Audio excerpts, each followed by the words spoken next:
இப்போ நம்ம பிரிண்ட் பண்ண போறது என்னோட காலேஜ் ஃப்ரெண்ட் அவங்களுக்கு தாங்க. அவங்க ரீசெண்டா தான் ஷாப் ஓபன் பண்ணி இருந்தாங்க பெங்களூர் லொகேஷன்ல. அவங்களோட பிராண்ட் நேம் பாத்தீங்கன்னா ஸ்ட்ரிக்ட்லி ப்ரௌனிஸ். நீங்க பெங்களூர் லொகேஷனா இருந்தீங்கன்னா கண்டிப்பா அவங்களோட ப்ரௌனிஸை ட்ரை பண்ணி பாருங்க.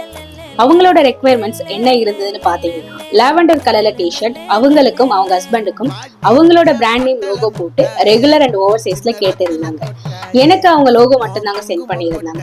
நாங்க அதை கிரியேட்டிவா கஸ்டமைஸ் பண்ணி டிஷர்ட் ஃப்ரண்ட்ல ஃபுல்லா ப்ரௌனிஸ் வர போலவும் பேக்ல ஸ்ட்ரிக்ட்லி ப்ரௌனிஸ் நேம்ல வர போலவும் கஸ்டமைஸ் பண்ணி அவங்களுக்கு சென்ட் பண்ணோம். அதை அவங்க பார்த்துட்டு ரொம்பவே நல்லா இருக்குன்னு சொன்னாங்க. எங்க சைட்ல ஃபைனல் அவுட்புட் எப்படி இருக்குன்னு டிஷர்ட்ல நாங்க ஃபர்ஸ்ட் மார்க் பண்ணி சென்ட் பண்ணுவோங்க. ஒன்ஸ் அதை கிளைண்ட் கன்ஃபர்மேஷன் பண்ணதுக்கு அப்புறம் தாங்க பிரிண்ட்டுக்கே போவோம். அவங்களோட லோகோ டிஷர்ட்ல எப்படி பிரிண்ட் வந்திருக்குன்னு கமெண்ட்ல சொல்லுங்க. உங்களுக்கும் இது போல உங்களோட பிராண்ட் நேம் போட்டு கஸ்டமைஸ் பண்ணி போடணுமா? அதுக்கு மறக்காம இன்ஸ்பயர் ஃபேஷனை ஃபாலோ பண்ணுங்க. சிறப்பா பண்ணிடலாம்.